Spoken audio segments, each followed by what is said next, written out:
Hi అండి, నేనండి మీ news presenter Kalyani అండి. ఏయో 3 జాంకాయలు దొరికినాయండి ఈసారి.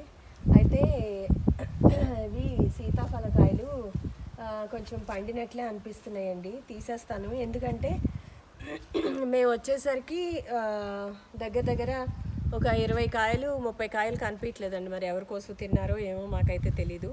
అందుకని చెప్పి నేను హార్వెస్ట్ చేసేస్తున్నానండి. చాలా కాయలు కోసేశారు. ఇక ఇవాళ అంతా ప్రూన్ చేశాను అనమాట. మొత్తం ఒక్కొక్క కాయ కోస్తానండి నేను. చూడండి, ఇది కొంచెం ఇగో కన్ను కొంచెం ఇట్లా వైట్గా అయినట్లు అనిపిస్తుంది. దగ్గరికి చూపి, ఇట్లా ఉంది చూడండి.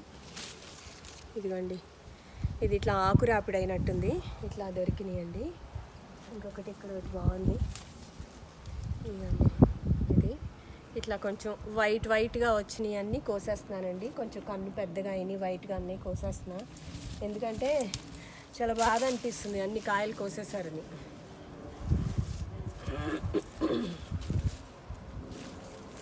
ఇవి కొంచెం పిందెలుగా ఉన్నాయి. ఇవి కోసేనా? ఇది ఒకటి కోసేస్తాను. ఇది చూడండి, ఇది కూడా కోసేస్తున్నా. ఇది మట్టిలో పడిపోయింది. ఇది ఒకటి కోసాను. ఇది కూడా కొంచెం పర్వాలా, కన్ను బాగానే వచ్చింది, కోసేసా. ఇదిగోండి, ఇది కూడా బాగానే ఉంది. వస్తాను చూడండి,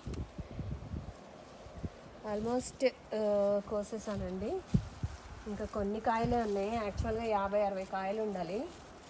ప్రస్తుతానికైతే ఒక 10 కాయలు కూడా కనిపించలేదు నాకు.